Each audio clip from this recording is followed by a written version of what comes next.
Mbak Birgita Ayu Setiani sarjana seni tasih family kalian Pak Yoyok Njodipati. Ya nggih. Pernah apa nduk sampean karo Pak Yoyok? Keponakan, Pak. Oh, pulunan. Iya. Nggih. Dadi iki padha karo jenengan sowan ngene Pepunden ya nduk ya? Nggih, no, Pak. Nggih. Mula lek sowan ngene Pepunden ora usah ngrembug anggaran, ya ta? Lho, ya enggak bisa, Pak.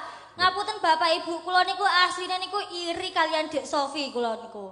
Lah ngopo? Kula niku nderek jenengan to, Pak. Pirang-pirang tahun mboten nate jenengan sawer kula lho, Pak. Banget jenengan iki. Lah kowe tak sawer gelem. Purono, Pak. Ning enek syarate. Napa? Kaya Sofi. Dadi Napa? gelungamu ngangge ban Vespa, gelem ya? Ayo. Kaya Mary karo cah cilik ngono kuwi. Iya, Pak, jenengan iki mesti ana sinden nyari mesti alah-alah dialem-alem sing lawas mesti dilupakan. Lelaki emang seperti itu.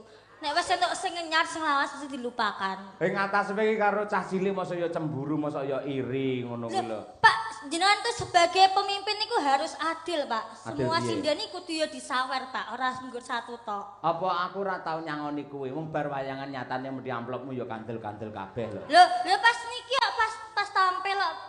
Ya saru mosok sakmono gedene disangoni ora. Lek semene iki pantes. Nggih to Pak Bu nggih. Wah. Berarti nek wis gedhi gak entuk disangoni, Pak. Ora entuk saru ora ngono kuwi. Ya wis nek aku tak nyuwun Pak Lurah ae. Pak Lurah. Heeh. Pak Lurah iki kari setahun kuwi wis ludes entek-entekan. Ah iya piyayi kuwi mesake kok malah dijaluki renor. Mboten Pak, namung guyon nggih, Pak. Nggih, piyayi Dumombo kaya ngene iki lho, Bir. Nggih, Pak. Iki kula niku remen sangat Pak mesti teng mriki niku penontonnya niku sangat-sangat royal. Maksudnya niku dari tahun ke tahun niku nggih penontonnya nggih kathah ngoten lho Pak, mboten berkurang napa bertambah, pokoknya tambah bertambah malahan Pak. Nggih. Nun sewu yen wayangan teng Nganjuk utawi pundi kemawon, yen sore limbukan penonton kathah niku lumrah. Nggih. Ning teng mriki enten bentene. Engko bar limbukan isih akeh sing mirsani. Lah, ditenono wae. Apa meneh teng Kedungombo niki tanpa bintang tamu lho penontonnya membludak, Pak. Jos. Lah iya kuwi sing pancen spesial Dumombo iki kaya ngono kuwi. Mula awakmu nembang sing apik, Bir. Ayo, nggih. Enten pamundutan apa mboten, Pak? Sing era sekarang wae awakmu tak bebaske. Ayo. Oh, era sekarang. Heeh. Apa ya, Pak? Sing mirsani. Bilih enten pamundutan Bapak Ibu. Mboten. Podang kuning. Wo, podang kuning iki, Pak. Ayo ora apa-apa, mong kuwi katresnan kok ya. Ayo. Ya wis, Pak. Podang Kok kuning. disawer lho, Pak, kaya Dik Sofi ya, Pak. Mboten, Pak. Aja kuwatir engko bar nembang tak nehi iki. Apa itu? Boto. Ya Allah, jahat, Pak. Iya. Ya dibawani Bir, coba kaya apa. Ayo.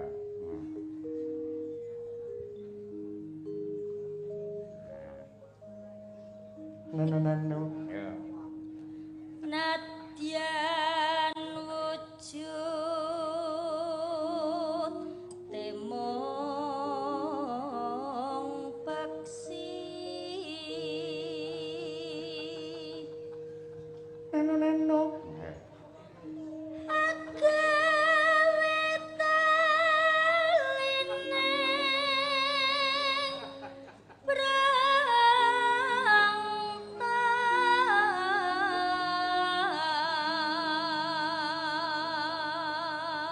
Ya ya ya ya. Halus manis nang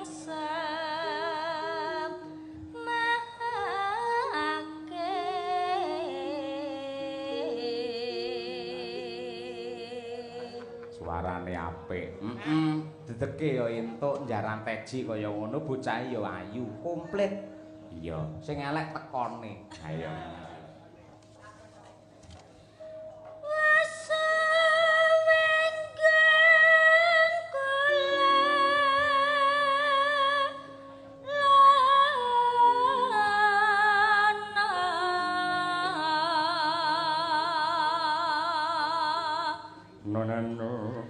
Golek isi podang jenar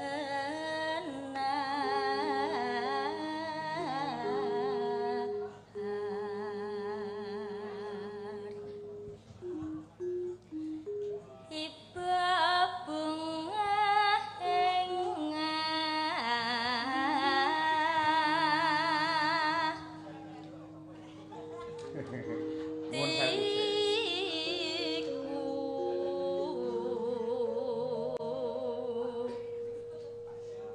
nyanding bisa dadi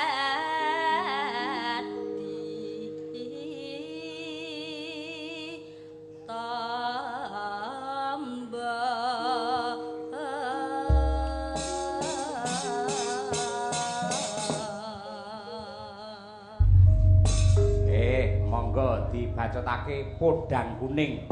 Podang kuning doa terbaik untuk warga masyarakat Kedungombo. Podang adalah burung yang bisa terbang tinggi.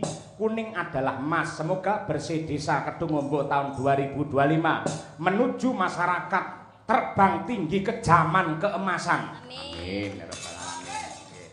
Ya Bir, tarik. Oke, dados.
nuwun Mbak Birgita Ayu. Ya. Nggih. Gubuk Semoro nggih, Mbah, matur nuwun nggih, mengke nggih. Ya Allah, Pak, ternyata warga Kedungombo baik-baik semua, Birgita bae ya disangoni, Pak. Ya. Ngono kuwi anggere disangoni ya dilem ae. Terima kasih nggih Bapak Ibu. Oh, anu Pak, tak gratisi pantun aja, Pak. Apa? Tuku timbo karo jamur. Semoga masyarakat Kedungombo panjang umur. Allahumma amin. Pun, Pak. Ayo wes. Mula gampang entuk dhuwit wong pancen ya raine kaya kota amal. Napa, Pak? Oh iya, Pak, mengke anu gantian, Mbah, mengke gantian nggih. Nggih. Wah, iya. Aduh. Wes ngene gen lega. Ngene bir. Pilih, Pak. Sampean karo Nong ya Nong. Ayo Teki lah. bonus loro wis sisan. Anu Ayo. iki bonus langsung 2, Mbah. Nggih to. 2 iku kudune ya tambah 100 to, Mbah, Mbah.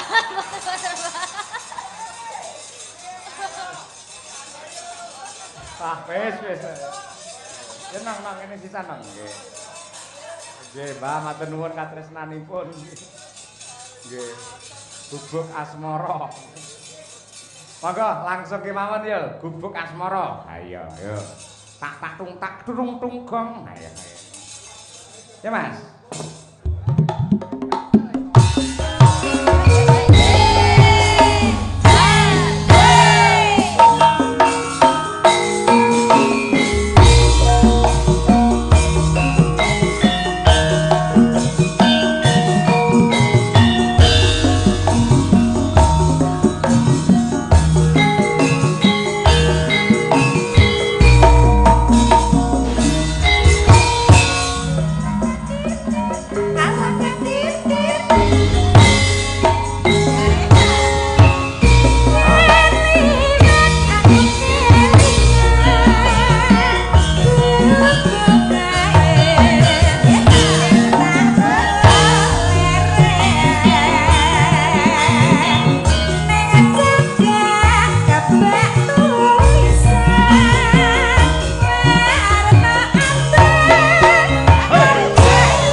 Pak ya bagus selalu. Ayo. Cetetan sajroning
luar biasa, energik sekali. Ayo. Dos, ayo, nggih.